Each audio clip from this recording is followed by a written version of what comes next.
चालण्यासाठी वाट असते, वाटेसाठी चालले नसते.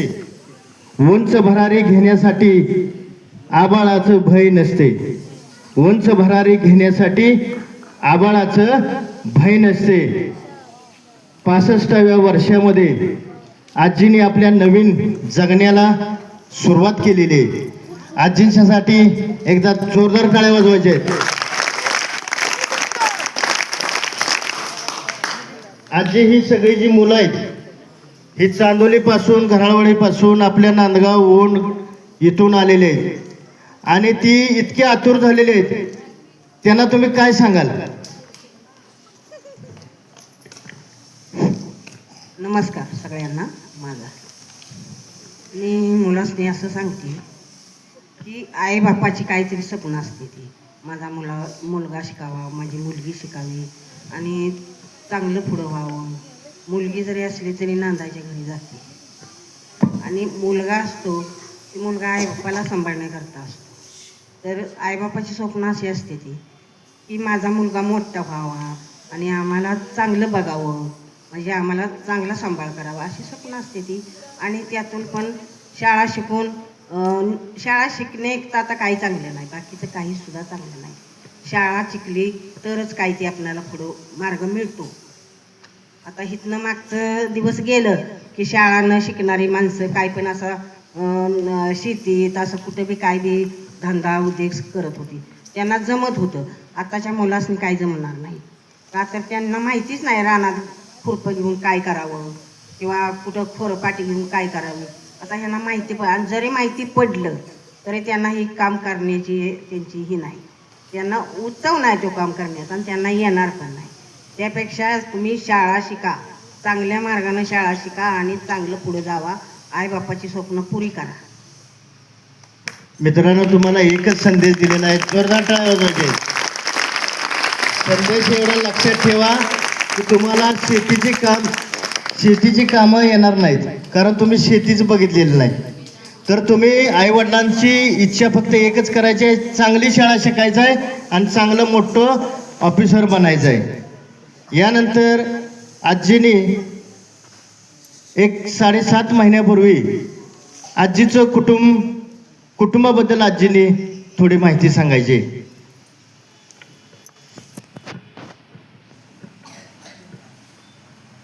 माझ्या घरी मुलानं माझ्या रिक्षा घेतली होती. आता ती रिक्षा चालवायला माझा मुलगा ST ड्रायव्हर झाला. रिक्षा घरी बसून 1.5 वर्ष होती. आता त्या रिक्षाचं करायचं काय असं डोक्यात प्रश्न पडला. आता रिक्षा घरी बसून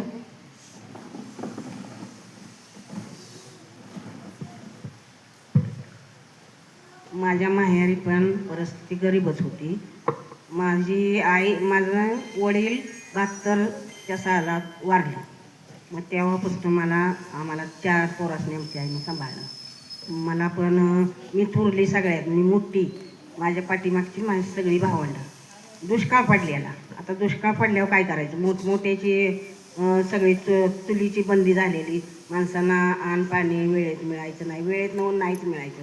सुकडी खाऊन माणसाने दिवस काढले. सुकडी त्यावेळेची मक सुकडी ती खाऊन, आणि पाणी तर मिळत नव्हतं. पाण्यासाठी भांडणं लागायची. असं पाण्याचं टँकर उभं राहिलं म्हणजे पाणी नंबर यायचं नाही पाण्याच्या एका घागरीला दिवसभर. अशी परिस्थितीतनं मी पण दिवस काढले आता. आणि माझ्या डोळ्यापुरता ते 72 सालाचा काळ गेलेला आहे माझ्या डोळ्यासमोरनं. म्हणजे मी तेव्हा मला चांगलं कळत होतं. मग त्यावेळेला माझं वडील बी वारलं आणि दुष्काळ बी पडला. आता माझ्या आईनं करायचं काय. मग मी मोठी तर शाळा शिकवाया, मी पहिलीला नुसती मी शाळेत जातच होती. 1-4 महिने झालं असतील शाळेत जाऊन. तोपर्यंत दुष्काळ पडला, वडील वारलं. म्हणजे माझ्या आईवर सगळा दुष्काळच कोसळला. तर काय करायचं. मग आई म्हणली, मंगल तू मुलं सांभाळ, मी आपली काम करते. कामाला जायची. 8 दिवसाचं 6 दिवसाचं 12 रुपये यायचं आईला. किती 12 रुपये यायचं का तर दुष्काळ पडलेला, दुष्काळी कामं. माझ्या आई 3 आठवड्यात कामाला जायला लागली. का तर काय करायचं, पोरासनी काय घालायचं. पुन्हा आई आमची कामाला जाऊ लागली. ती मुलं मी सांभाळली. आम्ही आपलं 4-5 माणसाचं कुटुंब, आम्ही 4 पोरं आई. तर बाकीची मस्त सगळी मोठी आहे ती. माझं चुलता ग्रामसेवक म्हणजे सगळे आहे ती, सगळी गणगोवात मला सगळे चिक्कार आहे, नाही म्हणाय काय नाही. सगळं माव मावशे मामं सगळे यायचे. पण आता ह्या असल्या काळात कोण मदत करू शकत नाही. मग कुणाजवळ आहे मदत, कुणी कुणाला करायचं? सगळीच तशी यायची. मग कुणावर काय भांडायचं, मला हेनं दिलं नाही त्यानं दिलं नाही असं काय म्हणू शकत नाही. जोपर्यंत आपणाला कष्ट होतोय तोपर्यंत कष्टच करून खायचे. तर माझी आई तर म्हणायची, मंगल आपण कष्ट केल्याशिवाय आपणाला पर्याय नाही, आपण कष्टच करायचं. शाळा राहू दे, जायची शाळेला, ही मुलं सांभाळतो, मी काम करीन, आपल्या कसं तरी आपण जगून निघू या काळातलं. मग आम्ही तीच केलं. मला शाळेला नाहीच जायला मिळालं. मग माझ्या पाठच्या बहिणी, एक बहीण माझी 4थी शिकली, एक 7वी शिकली, भाव माझा 10वीत 1 विषय गेला, भाव बी शिकला नाही. परत भाव माझा कामाला गेला बाहेर. तसं तरी आमचं कुटुंब झालं, चांगलं झालं पुढं. आता माझ्या भावाची मुलं, एक मुलगा इंजिनियर आहे, एक मुलगा MSCBीत कामाला आहे, एक म्हणतात आता 2 बंगलं बांधले आहेत. माझ्या भावाचं बी शिकलं चांगलं आहे. म्हणजे माणसाची परिस्थिती तशी राहत नाही. का झालं बंगलं, कशाबद्दल झालं तुम्हाला सांगते. मुलं, माझा भावाचा मुलगा इतका हुशार होता की सगळं गाव म्हणायचं, आता तुझा अधिक नशीब उघडेल, तुझा पोरगा हुशार आहे. तसं माझ्या भावाचा मुलगा माझ्या शिकून, शाळा शिकून चांगल्या नोकरीला लागला आणि आता आमची माहेरची चांगली सुधारणा झाली. तसं सुधारणा जर करायची असेल तर मुलांना तुम्ही माझं मी सांगते ह्याच्यावर ध्यान ठेवा. काय, शाळा शिकल्याशिवाय पर्याय नाही. चांगली मार्क पाडा, चांगली शाळा शिका आणि गुणसुद्धा अंगात चांगलं ठेवा. आजी तुमची शाळा किती झाली? मी 6 महिने पहिलीत गेली शाळेत. फक्त 6 महिने? फक्त 6 महिने. मला शाळेला जायला चान्सच नाही, दुष्काळ पडला, खायला काय नव्हतं. मग शाळेवर कुणाचं लक्ष लागते का? मग तुमचं लग्न किती वर्ष झालं? माझं लग्न झालं असं की 17-18 वर्षाच्या वयात. त्यावेळेला लवकरच लग्न होत होती. मग तुम्हाला इकडली काय माहिती, नांदगावची काय सांगितली, स्थळ कसं आहे काय आहे?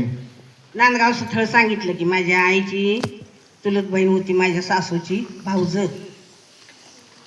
मग ते आमचं काका लागायचं आम्हाला. चुलत मावशीचा नवरा म्हणजे आमच्या आईचा मेहुणा काका लागायचा. त्याने स्थळ आणलं. म्हटली ते आमच्या बहिणीचा मुलगा आहे, मुलगी देणार का? आमच्या आईला विचारलं. तर आमची आई म्हणली बाबा देणार मुलगी, पण अशी नाशी आमच्याकडे नारळ वाट्यात घालून देणार, आमच्याकडे खर्चाला काही नाही काय नाही. माझ्या मुलीने, आईनं माझ्या मुली अशाच लग्न करून दिली, नारळ वाट्यात घालून, काय देणं नाही आणि घेणं नाही. अशी त्या पद्धतीत लग्न झाली. 3 रुपयाचं चप्पल, 70 रुपयाचं पाताळ त्या वेळेला. आणि साडी? साडीच की नऊवारी साडी. साखरपुड्याला साखरपुडा केला तेव्हा 40 रुपयाचं पाताळ. हो. आता नवरा मुलगा कसा आहे म्हणून सांगितलेलं होतं? नवरा मुलगा त्या वेळेला असं नवऱ्याला नवरी, नवरीला नवरा असं कोणी बघत नव्हतं. आई बाप जी करते ती करून घ्यायचं. आपण काय सांगितलेलं होतं? माझी सासू म्हणली माझा नवरा, माझा सासरा का नाही लय बाया पितो. तर पितो म्हणल्यावर आता आमची आई म्हणली आता मग आम्ही मुलगी कशी द्यायची? काय नाही येणे बाई म्हणली, तुमची मुलगी द्यायची असेल तर माझ्या जीवावर द्या, नवरा हाय, माझ्या लेकाला प्यायचं सवय आहे. आत्ताच्या जमान्यामध्ये नवरा पितो हो असं म्हणल्यानंतर कोणते आई वडील मुलगी देतील का? नाही. परंतु मंगलताई आजींचं त्यावेळी पित असून हे माहिती होतं, हो नवरा पितो माहिती होतं, परंतु त्याच्याशीच लग्न केलं घरातल्यानी. हो लग्न केलं की, पण मला आता काही सुद्धा दुःख दिलं नाही सासरच्या माणसाने. कारण त्यांची जी सासूबाई होती हो त्या सासूबाईंनी वचन दिलेलं होतं, काय झालं तरी मी तुला हो पाठिंबा देईन, आधार देईन, तुला मी काही सुद्धा दुःख देणार नाही. आणि नुसता नवरा म्हणा असू दे, तुला जी काय असेल माझ्याकडून, तुझा धडूत कपडा म्हणा, तुझं खाणं पिणं म्हणा, तुझं काय असेल ते मी बघणार आहे, तू अजिबात मन अशी उदास करू नको, अशी माझी सासू मला सारखी घडी समजावायची. मी तीच आपलं आठवण ठेवलेलं. काय करायचं तर आईला तर दोष देऊन काय करायचं, आईची पण परिस्थिती गरीबच. मग माझ्या सासूबाईनं मला चांगली सांभाळली. आता माझी सासूबाईचं नाव काढलं तरी मला रडं येतं, इतकी माझी सासू चांगली होती. जोरदार टाळ्या वाजवायच्या एकदा. तुम्हाला अजून अनुभव नाही तर हे पाठीमागे सगळे बसलेले आहेत का नाही, एक सून एका सासूचं कौतुक करते. कारण सासू म्हणजे सारख्या, सा म्हणजे सारख्या आणि सू म्हणजे सूचना, सारख्या सूचना करीत असते, सारखे तिला दम सुनेला भरला पाहिजे. परंतु एक सून एका सासूचं कौतुक करते. जोरदार टाळ्या वाजवून स्वागत करायचं आहे. यानंतर आजी आजी आपल्या घरचं तुम्ही सगळं सांगितलं. यांना 4 मुले आणि 1 मुलगा आहे आणि अकाली यांच्या पतींचं अकाली निधन झालं आणि हा संसाराचा गाडा जो होता तो गाडा आखण्याचं काम ह्यांनी पुढं सुरू ठेवलेलं होतं. सासूबाई आणि ह्या सुनबाई दोघींनी सुरू ठेवलेलं होतं. 4 मुलींची त्यांनी लग्न अतिशय चांगल्या पद्धतीने केली. मुलगा अतिशय चांगला सुरळीत लागला. आता तुम्ही 1972ला वडील वारले. म्हणजे असं एका मागोमाग एक संकट आलं. घरचा माणूस करता माणूस जर गेला तर कुटुंबावरती काय अवस्था होते, ही अवस्था मंगल आजींच्या वरती आलेली होती. आणि आजी शेताभातामध्ये काम करायची. 7.5 महिन्याच्या आधी ती शेतातच काम करायची. आणि एक आजी तुम्ही ह्या रिक्षा व्यवसायाकडे किंवा रिक्षाकडे कसं काय वळला ते सांगा आता. रिक्षाकडं वळण्याचा भाग पडला. माझ्या मुलानं रिक्षा घेतलेली 1.5 वर्ष बसून होती. मग आता ह्या रिक्षाचं करायचं काय. माझ्या मुलानं घर बांधलं. आम्हाला घर नव्हतं, घर बांधलं. रिक्षा पण कर्जच काढून घेतली. मग आता रिक्षा घरी बसून राहिल्यावर रिक्षाचं काय उत्पन्न निघना. मग काय आता रिक्षा फुकट भरायचं, त्याचा हप्ता भरायला लागत होतं. मग मुलाला पण माझ्या जरा लोडच व्हायचं. मुलगा म्हणायला लागला, आई असू दे मी करतोय नव्हता. अरे बाबा करतोयस, एखाद्याला रिक्षा चालवाय दिली तरी 150 रुपये दे दिवसाला म्हटलं तरी कोणी दिलं नाही. फुकटच रिक्षा 6 महिने वापरून घेतली. परत रिक्षा आणून घरी लावली आहे. म्हटलं काय करायचं. रिक्षा स्थळी चालविना बी झाले आणि पैसे पण देणार, राहू दे. आता रिक्षाचं काय करायचं. जरा आम्हाला मायाला कृष्णीच जीवाला लागलं.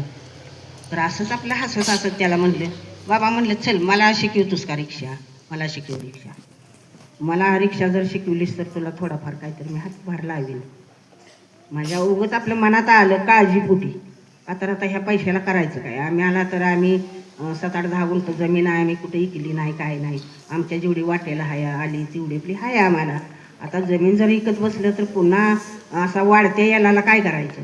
आता मुलग्याचा मुलगा असं होतच की तो येल वाढत जातो. त्यांनी काय करायचं. जागं जर इकलं तर परत कोण आपल्याला त्या जागेला फिरकू देत नाही, कोण उभा राहू देत नाही. जागं इकून काय करायचं ही आमच्या डोसक्यात. पण आम्ही काय इकलेलं नाही जागा, काय नाही. हाय माझ्या मुलांना आता चांगला बंगला बांधलाय आणि त्या बंगल्याचं बी कर्ज आहे. आणि आता ह्या रिक्षाचं बी कर्ज काय करायचं. ह्या काळजीपोटी म्हणून म्हणलं चल बाबा मला शिकव रिक्षा. चल आहे म्हणला तू शिकणार असलीस तर 12 मार्च त्या दिवशी वाढदिवस त्याचा होता. म्हणला चल आजच तुला रिक्षा शिकवतो म्हणला. चल रिक्षा शिकायला गेलो आम्ही रुक्मादेवीच्या खिंडीला तिकडं.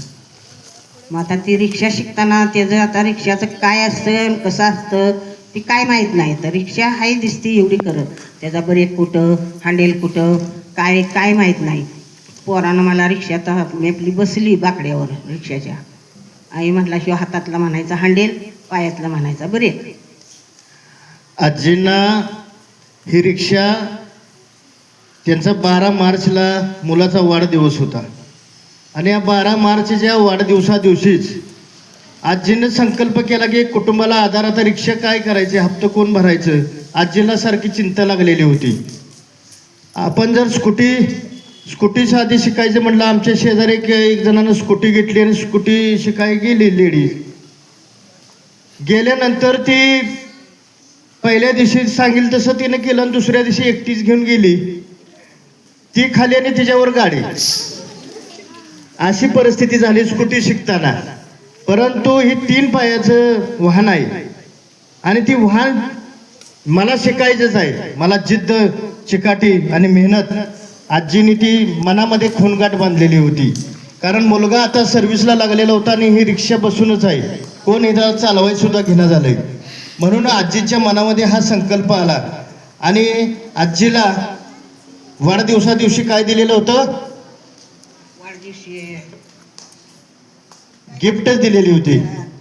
मुलानं काय दिलेली होती, गिफ्ट दिलेली होती. आजीनं मला रात्री मुलाखत घेताना सगळं सांगितलेलं होतं. आजीच्या ह्याच्यामध्ये इंग्रजी शब्द सुद्धा काय काय आहेत. आता तुम्ही पुढे जाईल तसं तुम्हाला कळेल. मित्रांनो, एक पहिलीच 6 महिने फक्त शिकलेली आजी तिच्या वाक्यामध्ये. मग आता रिक्षा त्या दिवशी मग दुसऱ्या दिवशी कुठं शिकाय गेला? रिक्षाची काय रुक्मादेवीच्या खिंडीला.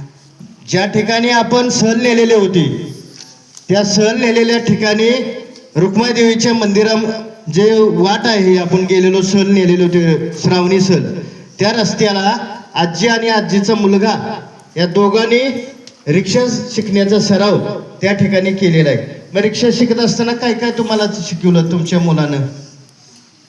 मुलाने एक दिवस रिक्षा शिकली, 5 वाजता रिक्षा बाहेर काढलेली. आता अंधार पडूस्तवर शिकले की त्यानं सगळी माहिती सांगितली. म्हणला आय ह्यो ब्रेक, ह्यो हँडल, असं त्याच्या हातावर हात ठेवला, त्याच्या पायावर पाय ठेवला, माझ्या बाजूला बसला.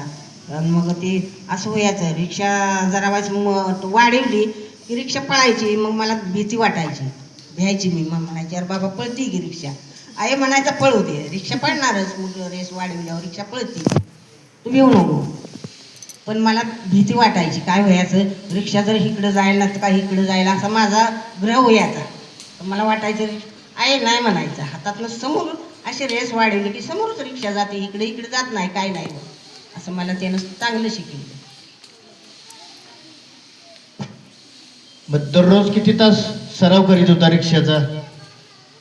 तो कामावून आला, त्याला सकाळची ड्युटी असली तर दुपारी सुट्टी व्हायची, दुपारची ड्युटी असली तर संध्याकाळी सुट्टी व्हायची. संध्याकाळी आला ते लवकर 7 वाजेपर्यंत, तर आम्ही 10 वाजेपर्यंत कोणीना पण रिक्षा शिकायला जायचो.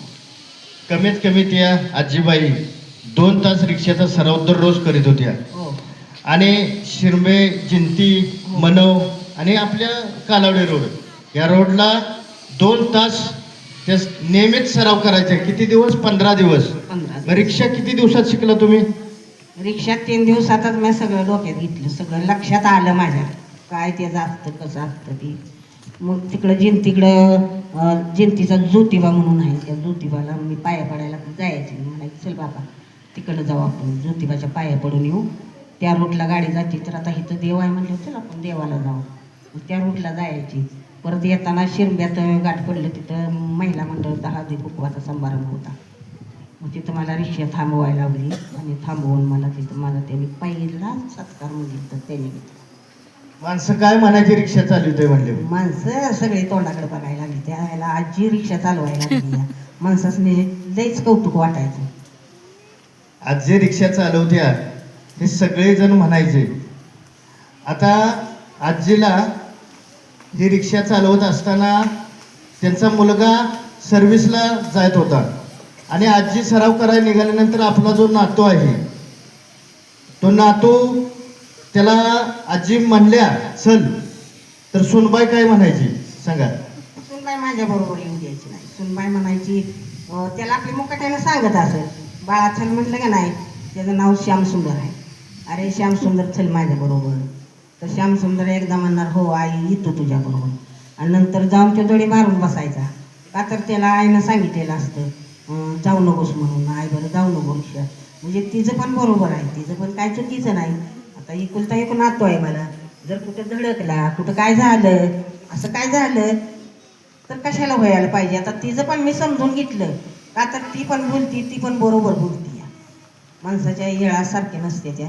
पण माझ्या पाठीमागं देव परमेश्वर पांडुरंग आहे. मला पांडुरंगाच्या ताकदीवर आणि पांडुरंगाचा विश्वास आहे माझा पांडुरंगावर, त्याच्यावर मी आजपर्यंत चालली आणि चालणार. आजी ज्यावेळी रिक्षा काढायला निघाली सराव करण्यासाठी, त्यावेळी हा नातू त्या ठिकाणी येतो म्हणायचा आणि सुनबाई नको म्हणायची. आणि ज्यावेळी आजीला रिक्षा चालवण्यासाठी मुलानं नेलं, ह्यांच्या मुलाने नेलं, त्यावेळी सुनबाई 15 दिवस कुठं जाऊन बसली? 15 दिवस माहेरी गेली. रुसून माहेरी गेली. म्हणजे तुम्हाला सांगते रिक्षा म्हातारीला शिकवू नका, तर तुम्ही कशाला म्हातारीला रिक्षा शिकवताय. त्या दोघात जरा भांडण व्हायला लागलं. दोघात भांडण व्हायला लागल्यावर मी म्हणायची राहू दे बाबा कशाला रिक्षा शिकवते, तू तिचं आहे, ती तरी काय चुकीचं बोलते का?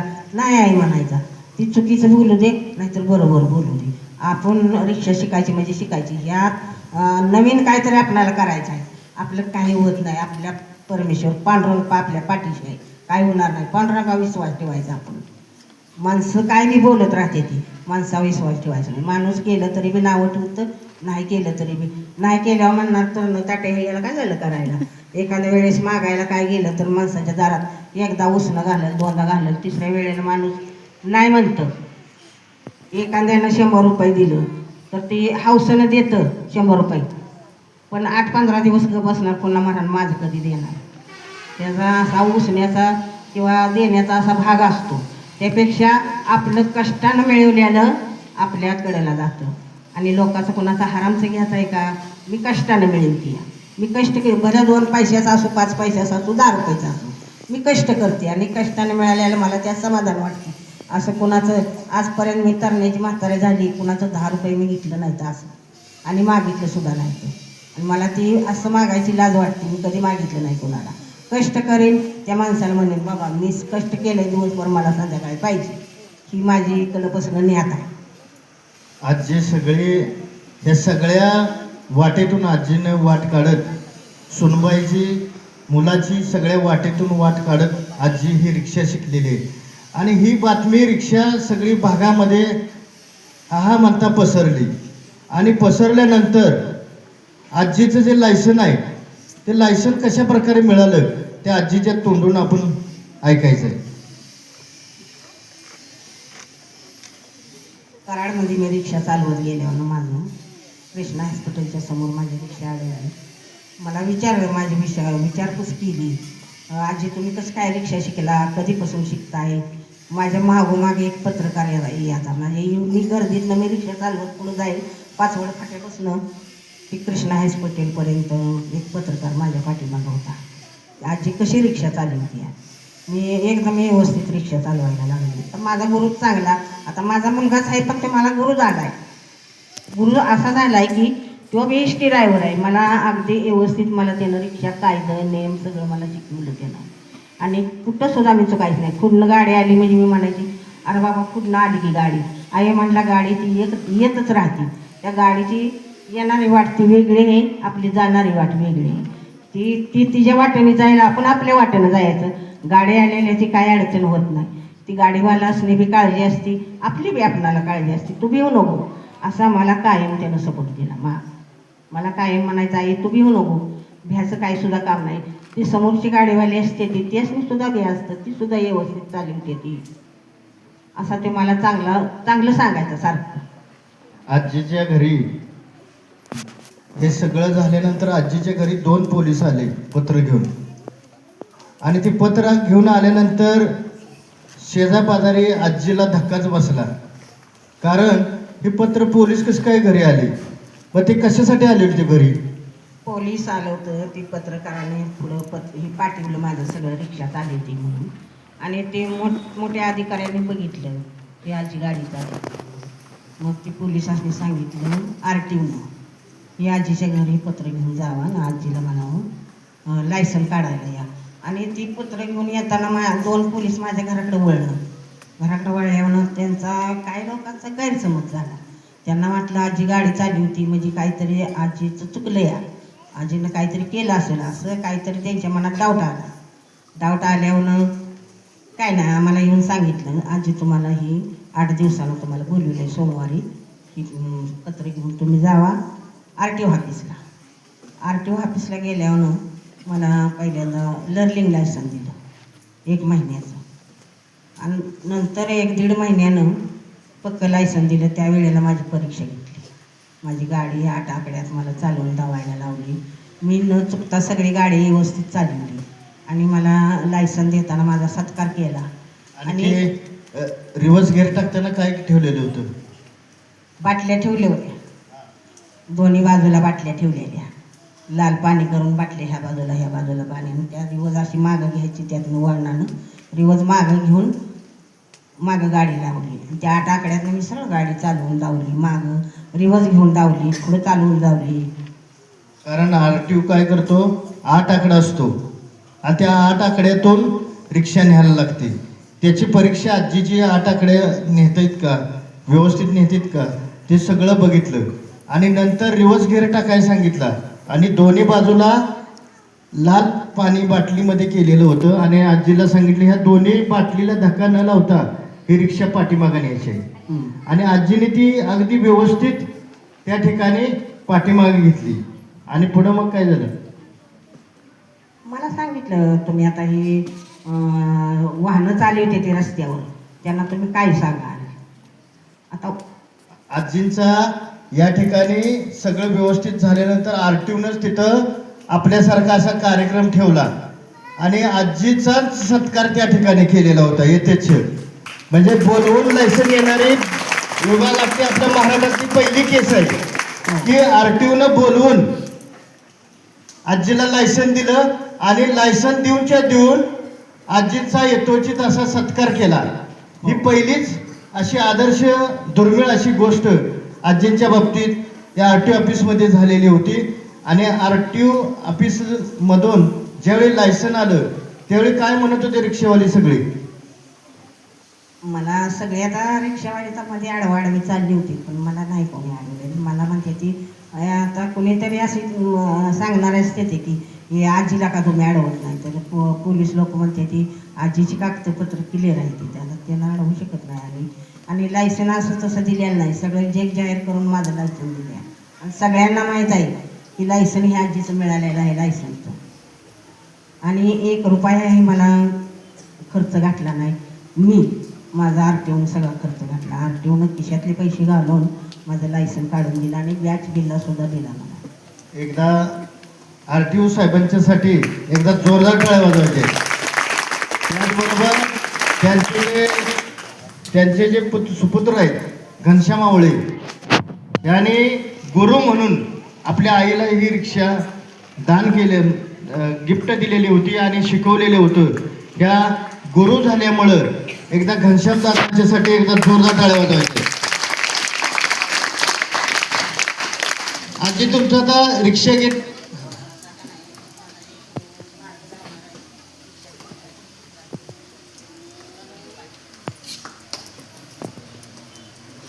रिक्षासाठी मला मदत करणारा एक सुनील पाटील म्हणून आहे, रिक्षा गेटवाला, क्रांती रिक्षा गेटवाला सुनील पाटील म्हणून. त्यांनी माझं बरंचसं कौतुक केलं आणि मला त्यांनी पुढं नेलं, आरटीओपर्यंत मला त्यांनी नेलं. एकदा सुनील दादांच्यासाठी एकदा जोरदार टाळ्या वाजवा. आजी आता राहायला कोपर्डे हवेली या ठिकाणी आहे आणि आजीची रिक्षा जी आहे ती कोपर्डे ते कराड स्टँड अशा कराड स्टँडच्या परिसरामध्ये आजीची रिक्षा फिरत असते. पण आजी तुमचं रिक्षा गेट कोणतं? माझं रिक्षा गेट कोणतंच नाही. का नाही माहीत आहे का? आता ते रिक्षावाली पहिली जुनी झालेली आहे ती आणि मला रिक्षातलं काही कळत बी नव्हतं, कुठं रिक्षा उभी करायची काय करायची. ती रिक्षावाल्यापाशीच मी जायची, म्हणायची पेसेंजरला चला येत आहे का, तर ते रिक्षावाली आता पहिल्यांदा मला काही बोलली नाही. ती म्हणायची ती चला आजीला द्या 2 शिटा, दुसरे म्हणायचे ती आजीला द्या 2 शिटा. असं कौतुकानं मला पहिल्या महिन्यात त्यांनी त्यांच्या सुद्धा शिटा त्यांच्या गाडीत बसलेल्या उतरून माझ्या गाडीत शिटा दिल्या त्यांनी. का तर मला ती अजून सुद्धा काही ती बोलत नाही ती, तर त्यांनी मला शिटा दिल्या पहिल्या महिन्यात. माझं चांगलं कौतुक केलं आणि आता सुद्धा काय बोलत नाही ती. पण आता मला कळायला लागलं. आता काय कळायला लागलं, मला कळत नव्हतं काय की त्यांच्याजवळच जाऊन मी म्हणायची चला येत आहे का, आणि गाडीत बसल्या येत आहे का पेसेंजरला म्हटलं की पेसेंजर माझ्या तोंडाकडेच बघायची ती पहिली. म्हणायची ते ड्रायव्हर कुठं आहे, हो ड्रायव्हर कुठं आहे म्हणल्यावर परत मी खाली उतरायला लागल्यावर म्हणायची ती तुम्ही खाली उतरून आता खाली उतरून पेसेंजर बघायला खाली गेलं उतरावं. रिक्षावाला म्हणायचं तर आजी रिक्षात बसून तुम्हाला तसं कुठलं पेसेंजर मिळणार आहे, खाली उतरून म्हणायचं येत आहे का, येत आहे का म्हटलं तर म्हणायची ते अहो ड्रायव्हर कुठं आहे, तुम्ही उभा राहिलायचा इथं, तुम्ही पण गाडीत नाही येणार आहे. परत आता काय करायचं, मला 25 पडायची. म्हणायची बरं मी बसल्यावर पण म्हणलं का नाही चला येत आहे का म्हटलं की म्हणायची कोण गाडी चालवणार आहे, तर अहो मीच गाडी चालवणार आहे. मग तुम्ही चालवणार आहे अशी अशी मनात म्हणत बसायची ती गाडी. आणि चांगली गाडी चालवली की हरकायची ती, म्हणायची ती आजी चांगलीच गाडी चालवली, आता आजीच्या गाडीत पुन्हा बसायला काही सुद्धा मनात दोष येणार नाही अशी म्हणायची ती माणसं. आणि ती माझ्या गाडीत चांगली बसू लागली. आता मुली पण दुसऱ्या रिक्षात बसायला मग परत माझ्या रिक्षात येते. त्या रिक्षावाला म्हणते की या रिक्षात बसा, तर काय पोरी म्हणते आम्हाला आजीच्याच रिक्षात बसायचं, आम्हाला आजीच्या रिक्षात बसायला आम्हाला मिळालेलं नाही असे अजून सुद्धा म्हणते त्या. मी आजीच्याच रिक्षात बसणार अशा मुली म्हणते त्या मला. आता आजीला पहिल्या महिन्यामध्ये सगळे रिक्षावाले सहकार्य करायचे, पण आजीचा धंदा होतो या असं त्यांना वाटलं की परत काय म्हणायचे ते, आजी जाऊ द्या पुढं, आजी जाऊ द्या पुढं. मला काय काय लोक समजून मी सांगायला, आजी तुम्ही इथं उभा राहू नका, पुढं सीटा तुम्हाला मिळतील त्याच्या पुढं घ्या सीट आपल्या वाटाने ह्याच्यामध्ये घ्या सीट आपल्या असं चालवत सीटा घ्या तुम्ही, अशी मला म्हणायची ती. बरं मी म्हणायची, आता मला तर काय कळतच नाही सीटा आता चालवत घ्यायच्या का उभा राहून. त्यांच्यापाशी उभं राहिलं की ती म्हणायची ती आजी जाऊ द्या पुढं. मग जायची पुढं गेल्यावर सुद्धा मला 1 मिळाली, 2 मिळाले, 3 मिळाले. 3 मिळाल्या तर मला बस झाल्या. 3 असल्या तरी मला पुऱ्या होते त्या 3 सीटा मी नेऊन पोचवायच्या आणि परत लवकर यायची. आणि माझं सारखं आपलं हेल्पट व्हायला लागली की एक म्हणायची, तेव्हा आम्ही किती उशीर झाले तो उभा राहिलो तरी आम्हाला सीटा मिळणार त्या, तुम्ही सारखं हेल्पट घालताय तुम्हाला सीटा मिळते त्या. आता बाबा मी म्हणायचं तुम्हीच सांगताय मला पुढं जावं, मी तशीच करते. मग आजी पुढं गेल्या की आजीला आपोआप सगळी लोक वाट बघत बसलेली असते ती, आणि ती आजीच्या रिक्षामध्ये त्या ठिकाणी बसतात. आणि कुठं न्यायचं आहे तर आजी सांगते तुम्हाला फक्त सांगा कुठं जायचं आहे, हो. मी त्या ठिकाणी. मला काय सुद्धा माहीत नव्हतं. ती म्हणायची ते आम्हाला रविवार पेठत जायचं आहे, शुक्रवार पेठत जायचं आहे, शनिवार पेठत जायचं आहे.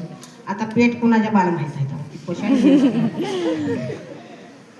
पेठ म्हणजे काय, मी नांदायच्या घरातनं माहेराचं नांदायच्या घरात एक कराडाचं स्टँड आणि हे नांदगावचं स्टँड एवढंच माहीत जाता येताचं. कशाला आमच्या नवऱ्यानं पण कुठं आम्हाला मिरवले नाही, फिरवले नाही, काय नाही, आणि कशाला माहीत आहे तेव्हा ती. आजी की तुम्ही थोड्या दिवसात असं व्हायरल झाला, हो. आणि व्हायरल झाल्यानंतर तुम्हाला काही मुलं काही मुली किंवा इतर जे व्यक्ती आहेत त्या म्हणले की आजी थांबा जरा फोटो काढायचा आहे. तुम्हाला राग येतो का किंवा तणाव येतो का? अजिबात नाही. हे कुणाला मी नाराज करत नाही आणि केले नाही आणि करणार पण नाही. का तर आता मी ह्याच्यात वावरायला लागली, मी कुठेतरी सांगलीला पडली असती कुठल्या तरी कोपऱ्यात. आता माझं नशीब उजाळलंय म्हणायचं, माझ्या मती मी असं म्हणते की माझं नशीब उजाळलं. का तर मला ही समाज बघायला मिळायला लागला आणि मी समाजाला बघायला मिळायला लागले. मला हे आता बरं वाटायला लागले. आता पैसे मला मिळो अगर न मिळो याचं काय मला सुख दुःख नाही, पण मला सगळी माणसं चांगलं बोलते ती, माझा चांगला आदर सत्कार करते ती, मला ह्याचा चांगला आनंद आहे. मला मानसिक आनंद मिळायला लागला, त्यामुळे मला चांगलं वाटते. आजीचे सर्वजण आदर्श फोटो काढला तरी आजीला रागच येत नाही. नाही मला विचारते की आजी तुमचा फोटो काढू का, तुम्ही काय म्हणशील, अरे बाबा कशाला काय म्हणते, काढा की फोटो काढा, व्हिडिओ करा, तुम्हाला काय करायचं ते करा. एक तरी मुलगा आपला हौसानं खांद्यावर हात टाकतो, जवळ चिटकून बसतो, आज बसू का इथं, बस बाबा तू माझ्या नातवागत आहेस, तू बाबा माझ्या भावागत आहेस, तू बाबा माझ्या लेकागत आहेस, अशी त्यांना मी म्हणते. बसा माझ्याजवळ, बसलं तरी मला काही सुद्धा वाटत नाही. आता 9 वारीचा अनुभव जो आहे तो तुम्ही सांगायचा आहे, कारण आता इथं कुठंच 9 वारी आम्हाला काही दिसत नाही. आणि 9 वारी साडी आता तुम्ही इतकं व्हायरल झाला, पण तो ती जरा बदल करू वाटला नाही का तुम्हाला? अजिबात नाही. मला कसली जरी साडी, मला 200 रुपयाची साडी असली की नाही, आता कोणी म्हणलं की नाही मला 2000ची तुम्हाला चांगली छप्पी साडी घेतली, हे मला पटत नाही. मला ती 200चीच बरी वाटते, पण ती 10,000ची बरी वाटत नाही. का तर मला कधी मिळाली पण नाही आणि आमच्या ह्याच्यात नव्हतीच साडी 9 वारी. आता ही मागणं साड्या निघाल्या, आम्ही जोडून साड्या 3 साड्याची 3 दडब्याची एक साडी करायचो आणि नेसायचो. ही अशी आमची परिस्थिती पहिली होती. पण अंग राखायला काय का होईना, पण आम्ही गुंड भालन करून आम्ही आपलं यातला एक दडपा त्यातला एक दडपा करून आम्ही जोडून साड्या नेसू. मग आता चांगल्या मिळायला लागल्या, मग चांगल्या नेसायला तर ते आम्हाला आवडतच नाही. नेसू बी पण ते आता आवडतच नाही ते आम्हाला साड्या. किती बी हे छपी साडी किती जरी चांगली असली, मी कधी अंगाला लावली नाही, मला आवडली पण नाही. आजीने आपले जे विचार आहे, परिस्थितीची कठोरभूती क्षणात करते शून्य मानते. आजीने कधीच बदल झाला म्हणून हा बदल कधी केलाच नाही. आजींच्यासाठी एकदा जोरदार टाळ्या वाजवायचे. आजी आता ऑनलाईनचा जमाना आहे, ऑनलाईनचा, आणि ऑनलाईनच्या जमान्यामध्ये प्रत्येकाकडे पैसे असतातच असं नाही, त्याच्या मोबाईलमध्ये ऑनलाईन पैसे असतात किंवा स्कॅनर असतो. तर तुम्ही रिक्षामध्ये तसं काय केलंय का? चारी बाजूला का लावल्यात, माझा मुलगा लय हुशार आहे. चारी बाजूला लावल्यात कॅनेट. का लावल्यात तर आता ते पैसे भरलं टाकलं का नाही तर ते वाजायचं पण माझ्या गाडीत आहे. पैसे मारलेले ती आवाज येतो. काय म्हणते ती मला येत नाही, पण ती पैसे मारलं की ती सांगते पैसे आले. हा, फोन पेला पैसे आले हा. असं सांगतं ती मला. आता शाळा झाल्या नाहीमुळं मला काही एवढं त्यातलं कळत नाही, पण माझा मुलगा आहे हुशार. म्हणलं आई तुला पैसे मारतो म्हणते आणि मारायची की नाही ती. बाळा म्हणलं मला तसं कोणी केलेलं नाही, करणार पण नाही. पण म्हणलं असू दे की ती तसलं ठेवतो. बरं ठेव बाबा म्हणलं. ठेवलं या. पैसे मारलं की ती लगेच ते फोनात ह्याच्यात वाचता आवाज येतो. एवढं 40 रुपये आलं, 20 रुपये आलं, 10 रुपये आलं, ते सांगतं. त्याच्यामुळं मला ते कळतं. आजी, आता तुम्ही सकाळी किती वाजता बाहेर पडता? मी 9:30ला. मग आता तुम्ही जेवण डबा कसा तुम्ही बनवून आणता का? नाही बनवत नाही मी अजूनपर्यंत. माझी सून मला लसूण सकट सोलायला आवडत नाही का भाजी सकट कुडायला आवडत नाही. मग मी सासू म्हणून मी करायला गेली तर राहू द्या म्हणते माझी मी सगळं करते असं म्हणते ती. माझी काय आंघोळ केली की माझी आपली देवपूजा, माझी एक साडी असेल 9वारी साडी मी तिला धुयाला देत नाही का, तर 9वारी साडीचं तिला कधी म्हणजे आवडायची नाही, सवय नसते. मी 9वारी साडी मला जवळ होतंय तोवर माझी मी साडी धुते, देवपूजा करते, माझं मी आवडते.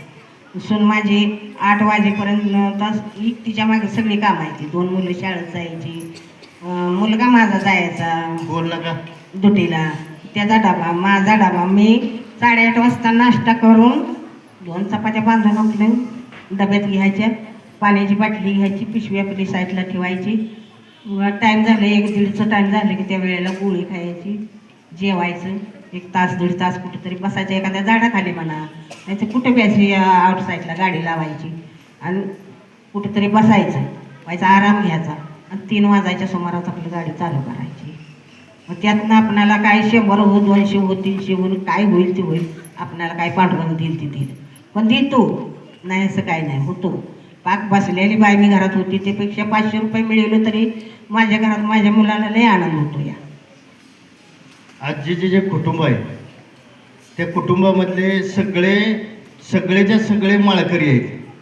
हो, पूर्ण माळकरी असलेले हे कुटुंब आणि वारकरी संप्रदायामध्ये त्यांचा जो मुलगा आहे हरिभक्त परायण घनश्याम महाराज, हा कीर्तन करतो, प्रवचन करतो आणि ही वारकरी संप्रदायातलं कुटुंब असल्यामुळं आजीला एक व्यसनाची सवय होती.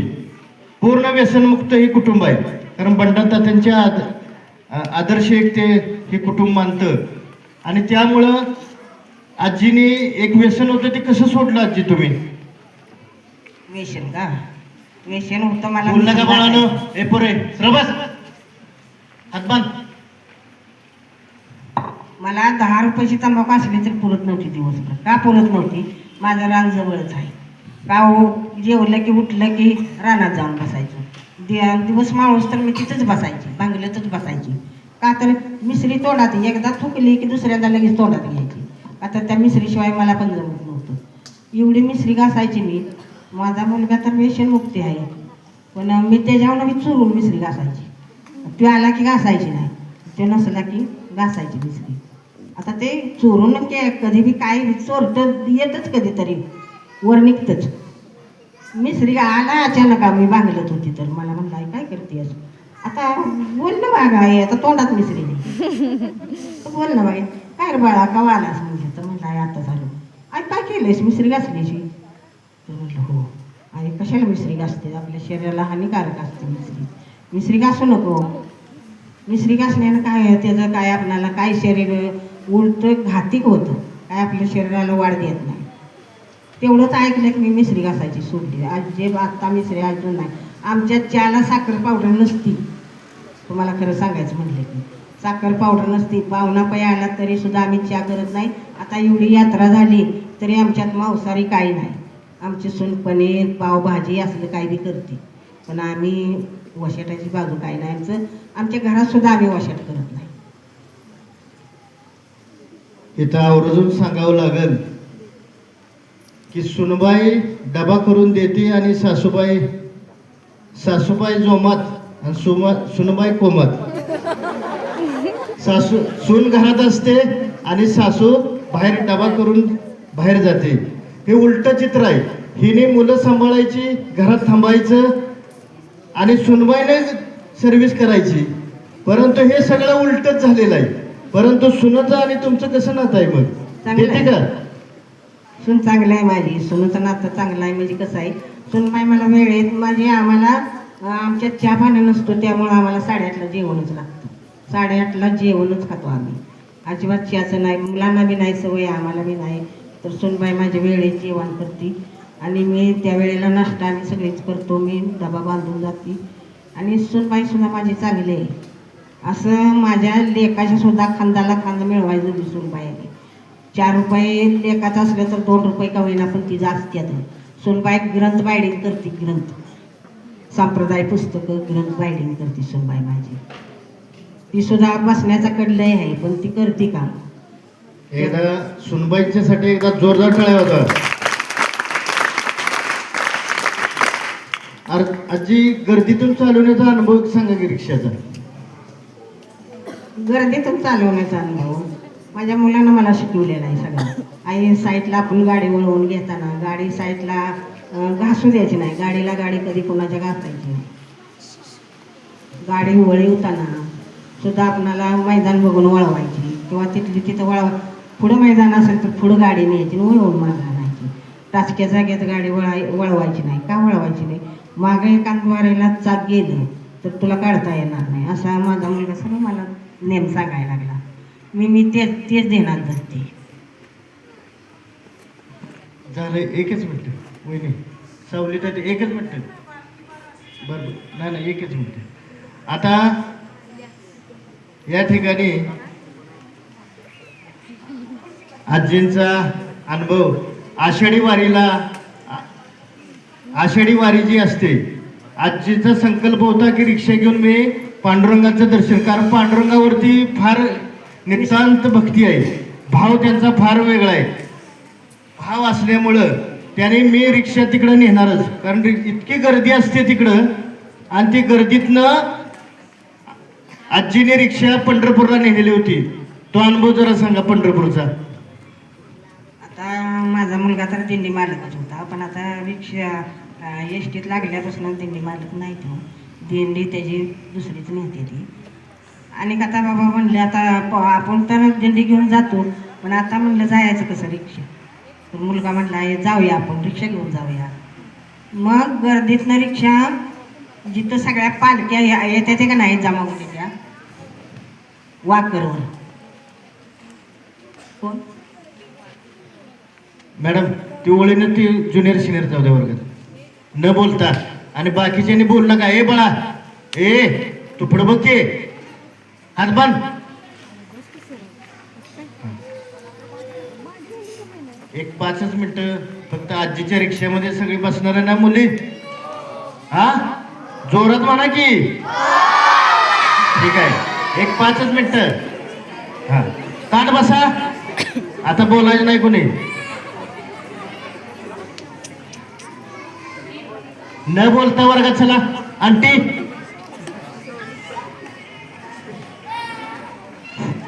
अरे फक्त लहान मुलांना सांगितलंय. तुम्ही इकडे बघा. वीर मॅडम तुम्ही जावा त्याच्याबरोबर. आणि तिकडं आंटी तिकडे न्या. आंटी, ए संतोष, ताट बसा जरा.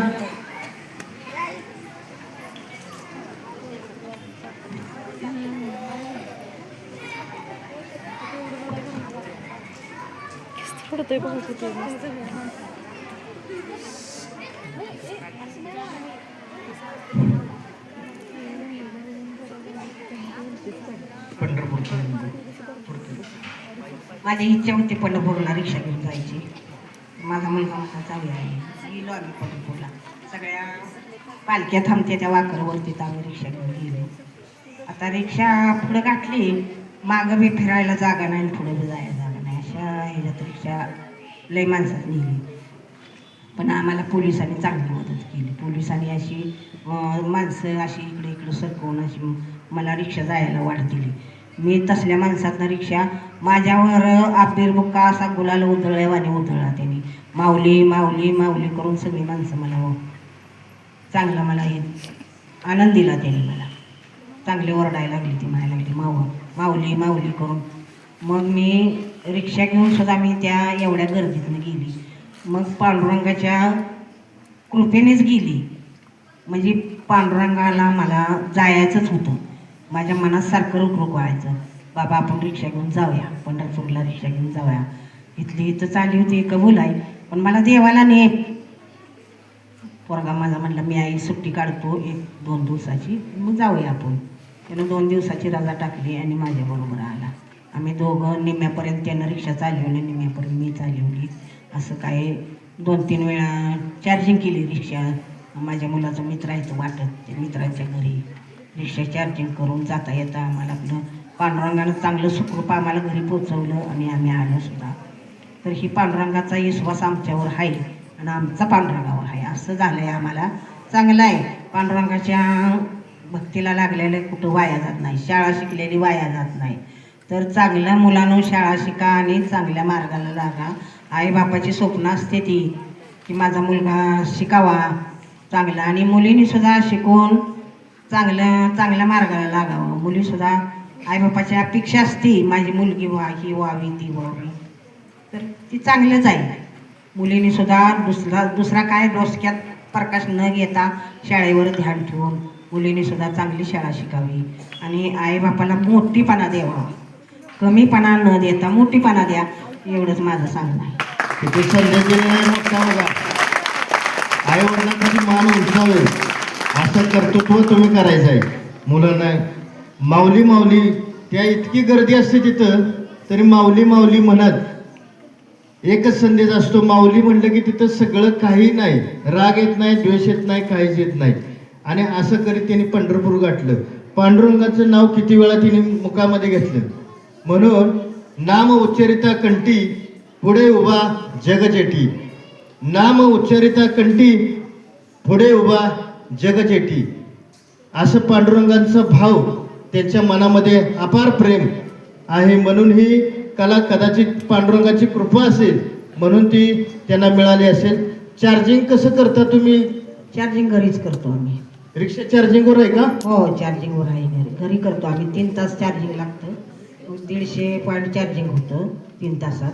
माझं 100 पॉईंट जातं दिवसभर करायला फिरून. 50 पॉईंट राहतं.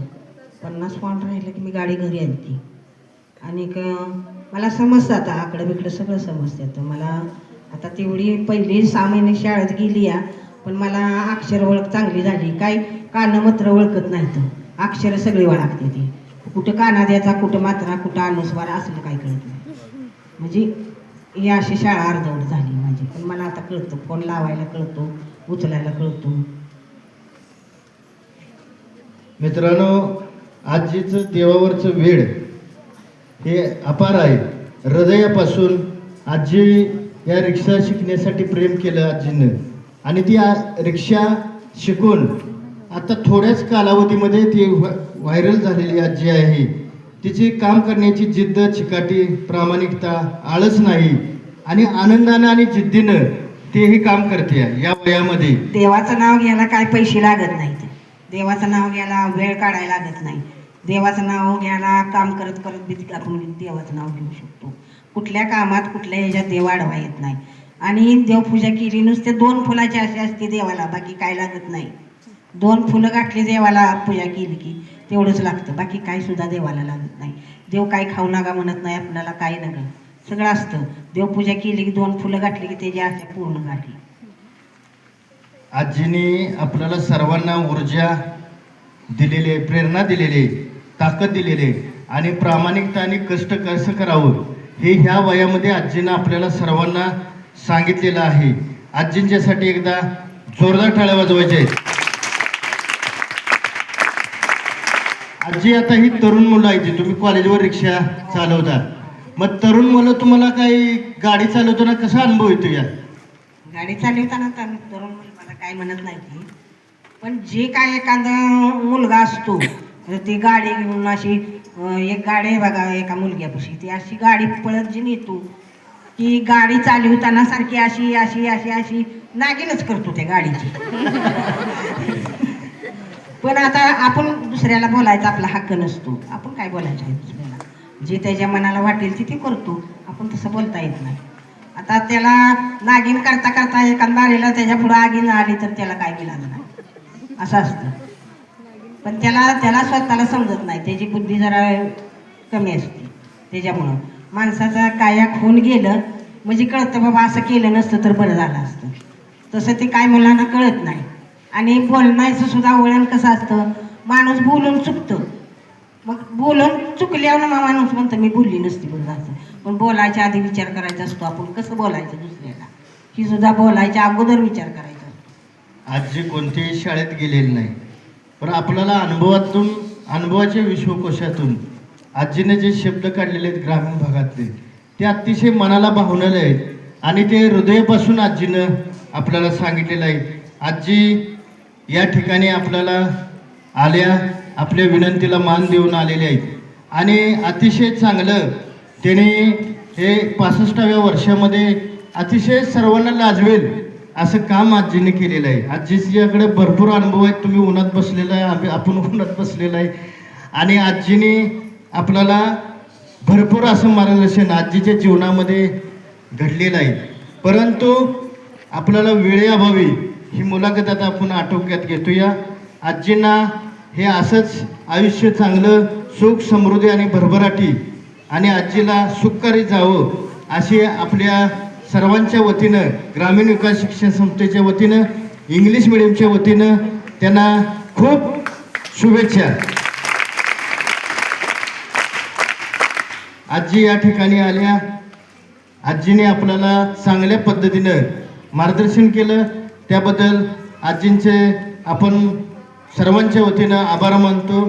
आणि त्यांना एक मिनटं, काही मुलांनी प्रश्न विचारणार आहेत, आजींना प्रश्न विचारू शकता. एक फक्त 2-3च प्रश्न होतील, बाकी आपण नंतर आजीला आपण सावलीत गेल्यानंतर विचारू.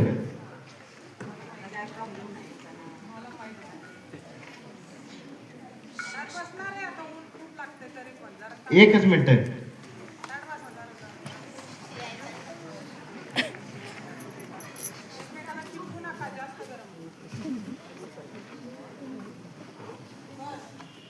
काय लक्षात आलं? कुणाच्या लक्षात काय आलं? एवढा वेळ आजीचं ऐकलं. हा मला सांग.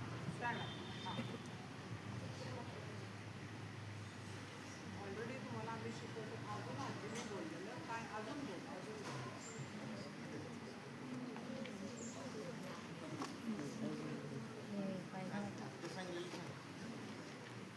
शिक्षण हे गरजेचं आहे आणि आपल्याला आई वडिलांची स्वप्न हे पूर्ण केली पाहिजे, त्यांचा मान आपण राखला पाहिजे.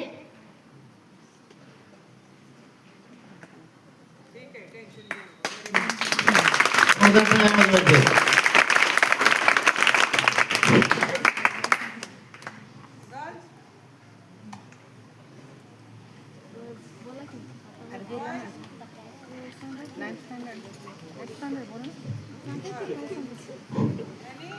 Anyone? But कैसी listen to me. आजी बिन न शिकलेला 6 महिने म्हणजे नाही, काहीच शिक्षण नाही. आता जेव्हा हे होतं, दुष्काळ होतं, तेव्हा त्यांना खायला अन्न नव्हतं. ते बऱ्याच गोष्टी त्यांनी सांगितल्या, मला रिपीट करायचं नाही. मला एवढंच तुम्हाला सांगायचं सगळ्यांना की एवढ्या बिकट परिस्थितीत जर इथपर्यंत एक स्त्री येऊ शकते तर स्त्री काहीही करू शकते. पण एवढंच की तुम्ही मुली लक्षात ठेवा, एक गोष्ट मी क्लिअर करते तुमच्यावर, मर्यादामध्ये राहून जर तुम्ही तुमची स्वप्न पूर्ण केली तर पूर्ण होणार. जर तुम्ही असं एकदम नॉनसेन्स गोष्टी केल्या, जर तुम्ही नको त्या मार्गाला, सरळ मार्गाने गेला नाही ना की तुमचं काय उपयोग नाही. एवढं PT पाटील तुम्हाला रोज सांगतात, समजवतात. मी तीन चार महिन्याने समजवते. जर तुमच्या लक्षात आधी बोललेलं समजत नसेल तर मग भविष्यात काय करणार आहे?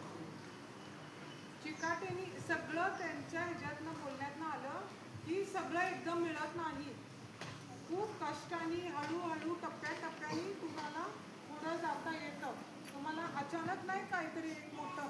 आता एक तरुण व्यक्ती, सपोज मुलगा किंवा मुलगी 21 वर्ष आहे, नाही एक हसदान होणार डायरेक्ट टप्पा.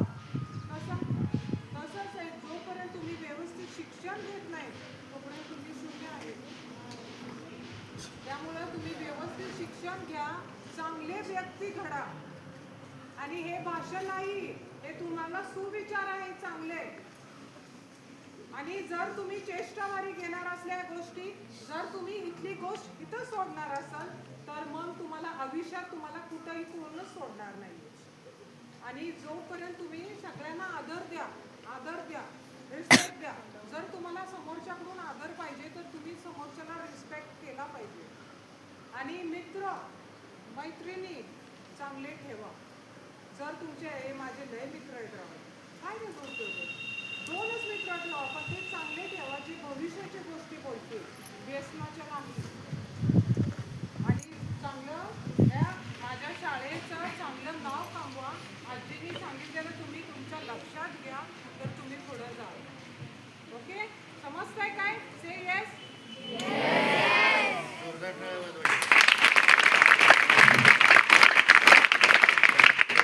साक्षी दीदी काय विचारणार आहे का? प्रश्न विचार. अगं ये.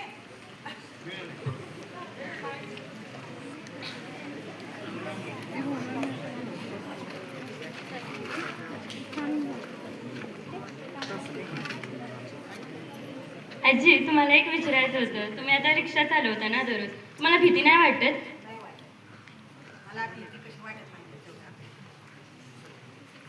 मला भीती वाटत नाही. माझ्या मुलाला मी 15 दिवस माझ्या पाठीमागून हलवला नाही का, तर मी भेन म्हणून तर मी मुलाला म्हणायचे माझ्या पाठीमागे बस, मी पुढे रिक्षा चालवती.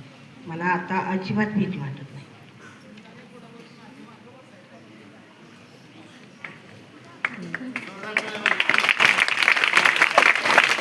लक्षात घ्या, कोणतीही गोष्ट करायची म्हटलं तर भिला की निम्मी लढाई हरली, आणि भेला नाही तर निम्मी लढाई जिंकल्यासारखं असतं. मित्रांनो, आजीचा केवढा मोठा संदेश आहे, आलं का लक्षात? सर ड्युटी बोलत मी सर एक 4 महिन्यापूर्वी त्यावेळेस PT पाटलांना म्हणलं तेव्हा आजीला बोलवलं आणि बापूचं ते 4 महिन्यापूर्वी माणसापासून आजी कधी येणार? ठीक आहे, दुसरं विचार.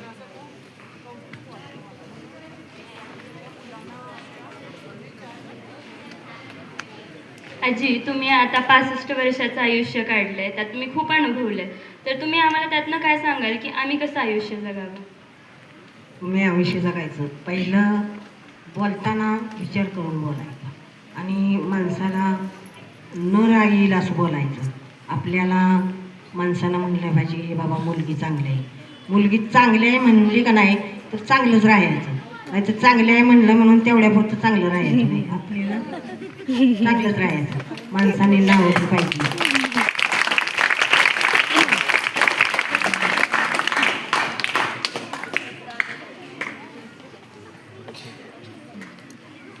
आजीने अजून कोण प्रश्न विचारणार आहे का? मुलाला कुठं अरे मुलं कोण विचारणार आहे का?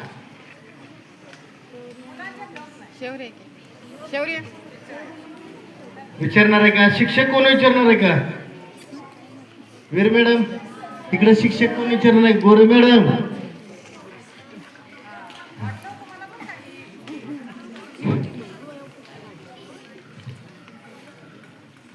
आजी, मला तुम्हाला हे विचारायचं आहे की तुमच्या ह्या पूर्ण जे काही तुम्ही हे केलं, संघर्ष केला, त्याच्यामध्ये सगळ्यात मेन माणूस तुम्हाला सपोर्ट करणारा कोण होता? सगळ्यात मेन माणूस सपोर्ट करणारा माझा मुलगाच होता. मुलगा. मुलगाच होता. आणि दुसरं अजून कोण? नाही, मुलगाच माझा सपोर्ट करणार मला. मी म्हणजे दुसरं तुम्ही हे आता जे काही करताय ते फक्त तुमच्या मुलांमुळे. मुलामुळेच, हो, मुलामुळेच. आणि मुलामुळं करते नाही, माझ्या कुटुंबासाठी करते. ठीक आहे, थँक्यू.